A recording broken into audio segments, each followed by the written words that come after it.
doing field trips every day. You know, he'd be at Home Depot, he'd be at the pet store. He just needs to be, not really flooded, but exposed. He needs to be exposed to as many sights and sounds and objects and scenarios as possible, you know, and it doesn't always mean clicking him for looking and pairing it with food, but getting him out into an environment and, you know, if he plays, take him out someplace where there's a little bit of activity and play with him a little bit, you know. You've just got to create positive associations in all of these areas. And then as far as the barky work goes, again, he's, at this point in time, he is not a committed biter.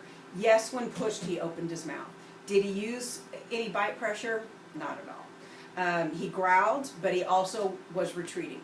He couldn't retreat at some point. He was tangled around my legs, couldn't go anywhere, so he just kind of sucked it up and took it. Yeah. Right. He did not continue to escalate. He didn't get more defensive. He didn't get more confrontational. He just kind of sucked it up and dealt with it. You know, flight wasn't an option, and he didn't choose fight, which was great. Probably a good choice. Exactly, exactly. So I suspect that if this was an older dog whose behavior had been going on this way for a longer period of time, then you would see an escalation in things because he'd be more practiced at it. He's not very practiced at it. So his barking is just his way of saying, I'm not comfortable. But I think it's fairly obvious that you can get him comfortable. Whether or not that means turning him into a social butterfly that loves everybody, I don't know about that. But certainly tolerant of everyday scenarios, I think that's totally within reason. And as I said, his home life is great.